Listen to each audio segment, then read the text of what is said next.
Welcome, everyone, to the debut of the Ingraham Angle. We're going to dive into today's indictments and the implications for the Trump administration, and, of course, our exclusive interview with White House Chief of Staff John Kelly shortly.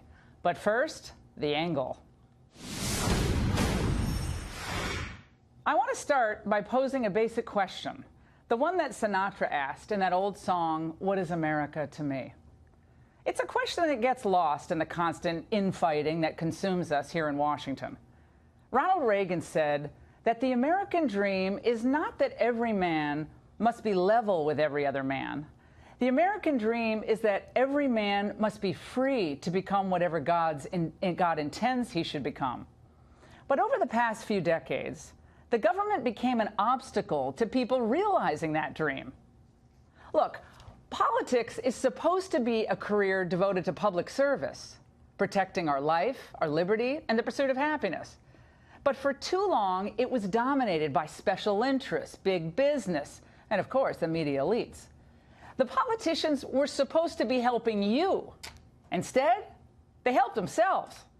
They were elected to run the government, not to run you over with it. Millions of Americans voted for Trump because they had had enough.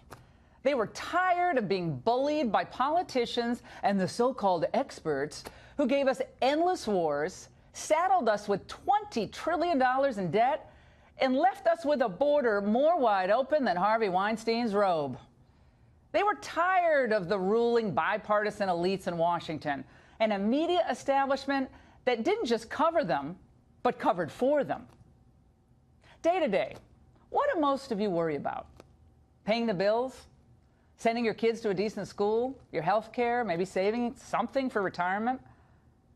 Most of us, I think, want three things: prosperity, safety, liberty. And that includes preserving our history.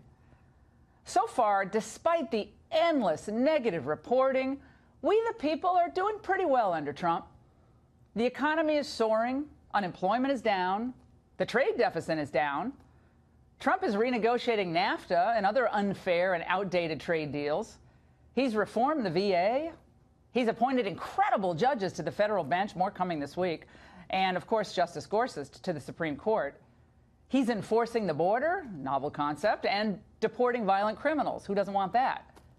So what are Trump's opponents resisting again? I'll tell you. What they're really resisting is losing power. The people took their power back on Election Day, and the establishment is mad as hell. Let's face it, they really don't like the American people, not very much at least, or their forefathers. There's a self-loathing in the air. Do you feel it? Forces hell-bent on erasing our historical memory. American monuments, works of art, literature.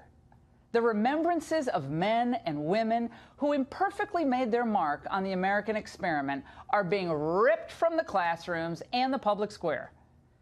The memory and works of Washington, Jefferson, General Lee, heck, even Harper Lee, are being sacrificed on the high altar of political correctness. What kind of country are we leaving our children? We owe future generations the opportunity to understand the glories and, yes, the sins of the people who made these United States of America. Our children have a right to be fully informed, a right to a complete record of what went before, and, yes, the chance to ask themselves in time, what is America to me? In George Washington's farewell address, written with Alexander Hamilton, he said, "Of all the dispositions and habits which lead to political prosperity, religion, and morality are indispensable supports.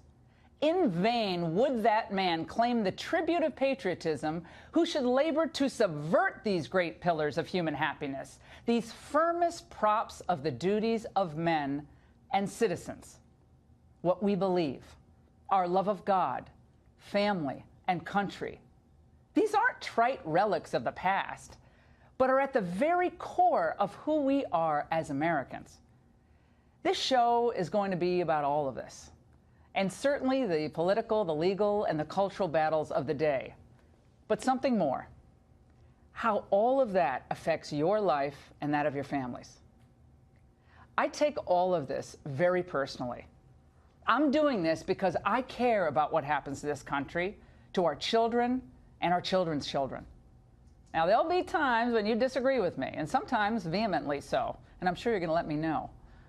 But all I'll say is that I'm going to call it as I see it, as I've done for the past 20 years, and I'm going to get answers for you, and I'm going to hold the powerful accountable, and that includes you, Mr. President. And every night with you, we'll continue to answer this question: what is America to me, to all of us?